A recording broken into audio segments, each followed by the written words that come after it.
राधे राधे। आप सभी का अमृत कथा कहानी चैनल में स्वागत है। आज इस वीडियो में मैं आपको सत्यनारायण व्रत कथा सुनाऊंगी। एक बार नैमिषारण्य में तपस्या करते हुए शौनक आदि ऋषियों ने सूत जी से पूछा, जिसके करने से मनुष्य मनोवांछित फल प्राप्त कर सकता है, ऐसा व्रत या तप कौन सा है। सूत जी ने कहा कि एक बार नारद जी ने भी श्री विष्णु भगवान से ऐसा प्रश्न किया था। तब लक्ष्मी नारायण जी ने उनके सामने जिस व्रत का वर्णन किया था वही मैं आपसे कहता हूँ, ध्यान से सुनो। एक समय की बात है, योगीराज नारद जी दूसरों के हित के लिए अनेक लोकों में घूमते हुए मृत्युलोक में आ पहुंचे। यहाँ उन्होंने अनेक योनियों में जन्मे प्राय सभी मनुष्यों को अपने कर्मों द्वारा अनेकों दुखों से पीड़ित देखा। उनका दुख देख नारद जी सोचने लगे कि कैसा यत्न किया जाए जिसके करने से निश्चित रूप से मानव के दुखों का अंत हो जाए। इसी विचार पर मनन करते हुए वह विष्णु लोक में गए। वहां वह देवों के ईश नारायण की स्तुति करने लगे, जिनके हाथों में शंख चक्र गदा और पद्म थे, गले में वरमाला पहने हुए थे। स्तुति करते हुए नारद जी बोले, हे भगवान, आप अत्यंत शक्ति से संपन्न हैं, मन तथा वाणी भी आपको नहीं पा सकती है। आपका आदि मध्य तथा अंत नहीं है। निर्गुण स्वरूप सृष्टि के कारण भक्तों के दुखों को दूर करने वाले आपको मेरा नमस्कार है।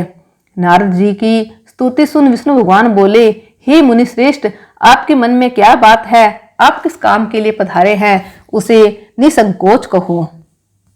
इस पर नारद मुनि बोले कि मृत्यु लोक में अनेक योनियों में जन्मे मनुष्य अपने कर्मों के द्वारा अनेकों दुख से दुखी हो रहे हैं।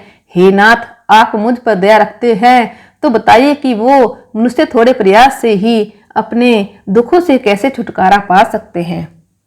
श्री हरि बोले, हे नारद, मनुष्यों की भलाई के लिए तुमने बहुत अच्छी बात पूछी है। जिसके करने से मनुष्य मोह से छूट जाता है, वह बात मैं कहता हूँ, उसे सुनो। स्वर्ग लोक व मृत्यु लोक दोनों में एक दुर्लभ उत्तम व्रत है जो पुण्य देने वाला है।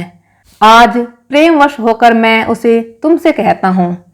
श्री सत्यनारायण भगवान का यह व्रत अच्छी तरह विधान पूर्वक करके मनुष्य तुरंत ही यहाँ सुख भोग कर मरने पर मोक्ष पाता है। श्री हरि के वचन सुन नारद जी बोले कि उस व्रत का क्या फल है, उसका क्या विधान है, कि यह व्रत किसने किया और यह व्रत किस दिन किया जाता है, सभी कुछ विस्तार से बताएं। नारद की बात सुनकर श्री हरि बोले, दुख व शोक को दूर करने वाला यह सभी स्थानों पर विजय दिलाने वाला है। मानव को भक्ति व श्रद्धा के साथ शाम को श्री सत्यनारायण की पूजा धर्म परायण होकर ब्राह्मणों व बंधुओं के साथ करनी चाहिए।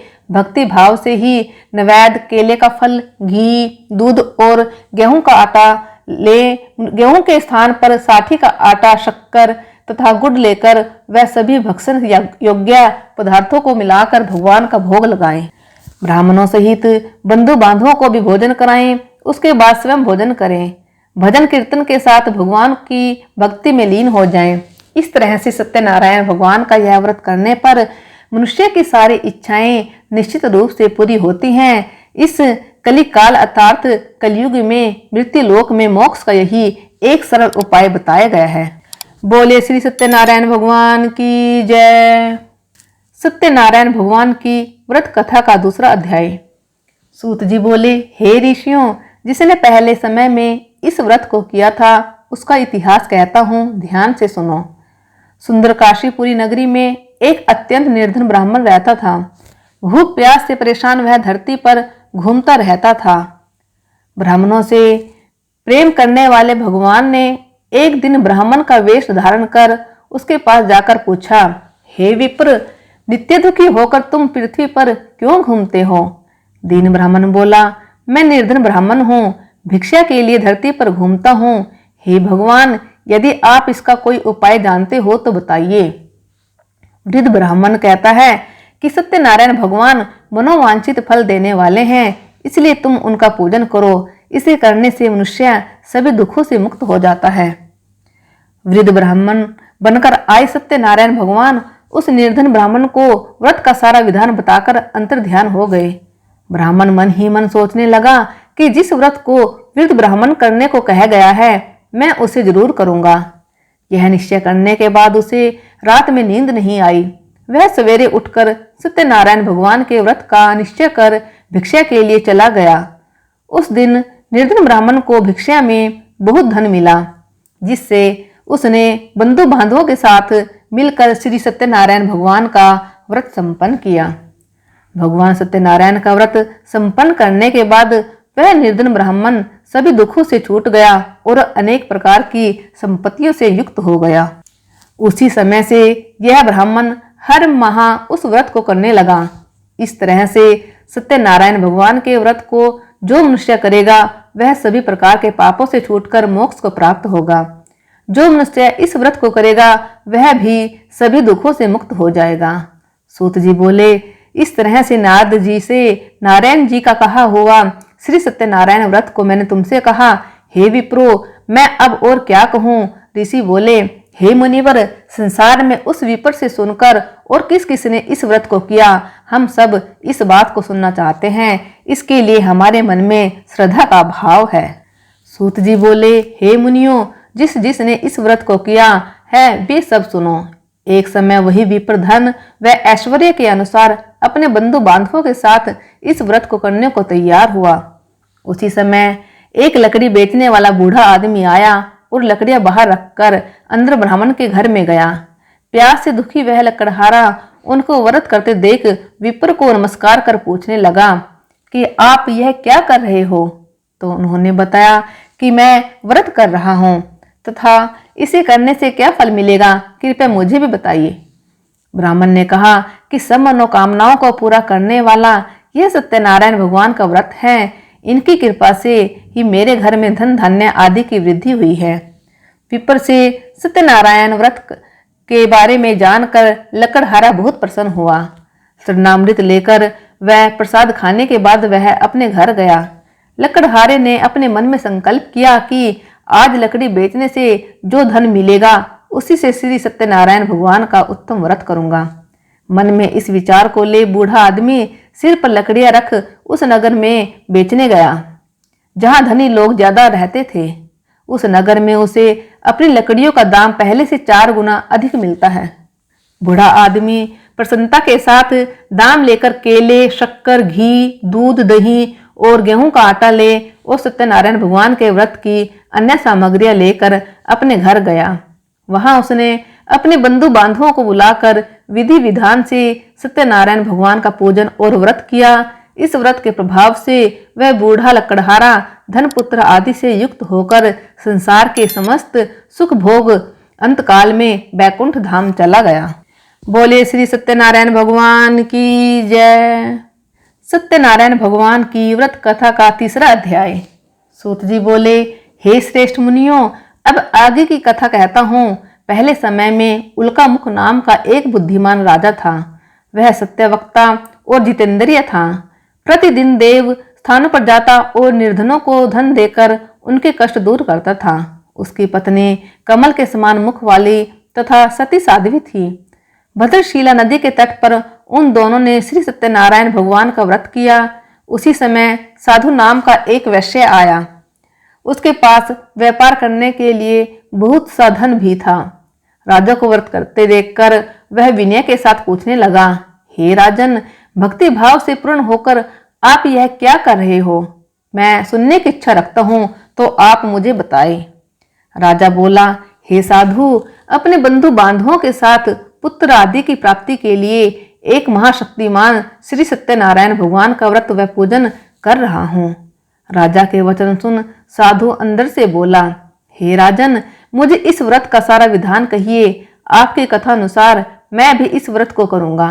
मेरी भी संतान नहीं है और इस व्रत को करने से निश्चित रूप से मुझे संतान की प्राप्ति होगी। राजा से व्रत का सारा विधान सुन व्यापार से निवृत्त हो वह अपने घर गया। साधु वैश्य ने अपनी पत्नी को संतान देने वाले इस व्रत का वर्णन कह सुनाया और कहा कि जब मेरी संतान होगी तब मैं इस व्रत को करूंगा। साधु ने इस तरह के वचन अपनी पत्नी लीलावती से कहे। एक दिन लीलावती पति के साथ आनंदित हो संसारिक धर्म में प्रवृत्त होकर सत्यनारायण भगवान की कृपा से गर्भवती हो गई। 10वें महीने में उसके गर्भ में से एक सुंदर कन्या ने जन्म लिया। दिनों दिन वह ऐसे बढ़ने लगी जैसे कि शुक्ल पक्ष का चंद्रमा बढ़ता है। माता पिता ने अपनी कन्या का नाम कलावती रखा।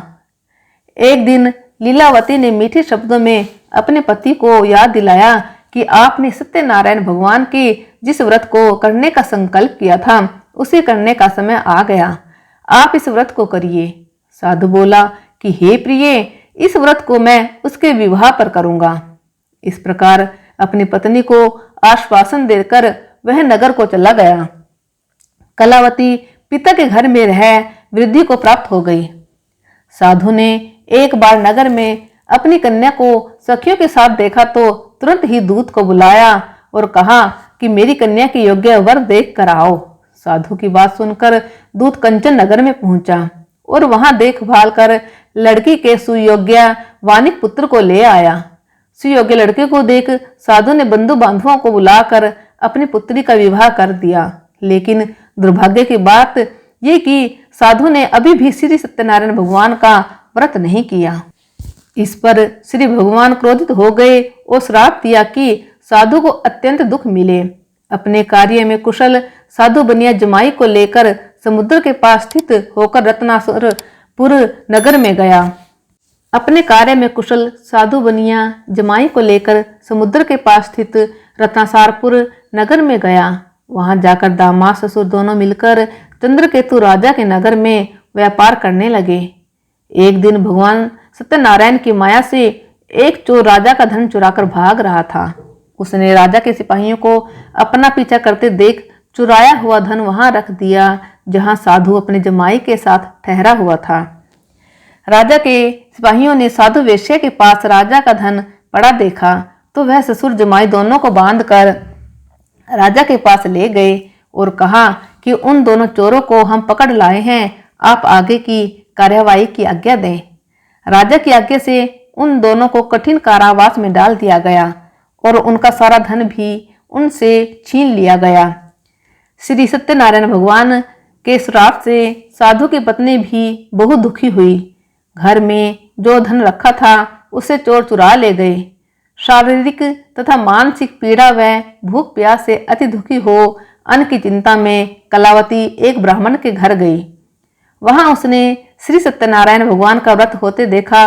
फिर कथा भी सुनी। वह प्रसाद ग्रहण कर रात को घर वापस आई। माता के कलावती से पूछा कि हे पुत्री, अब तक तुम कहाँ थी, तेरे मन में क्या है?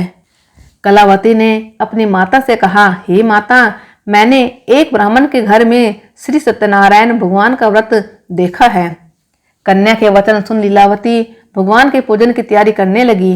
लीलावती ने परिवार व बंधुओं सहित सत्यनारायण भगवान का पूजन किया और उनसे वर मांगा कि मेरे पति तथा जमाई शीघ्र घर आ जाएं। साथ ही यह भी प्रार्थना की कि हम सबका अपराध क्षमा करें। श्री सत्यनारायण भगवान इस व्रत से संतुष्ट हो गए और राजा चंद्रकेतु को सपने में दर्शन दे कहा कि हे राजन, तुम उन दोनों वेश्यों को छोड़ दो और तुमने उनका जो धन लिया है उसे वापस कर दो। अगर ऐसा नहीं किया तो मैं तुम्हारे धन, राज्य व संतान सभी को नष्ट कर दूंगा। राजा को यह सब कहकर वह अंतर्ध्यान हो गए। प्रातःकाल सभा में राजा ने अपना सपना सुनाया।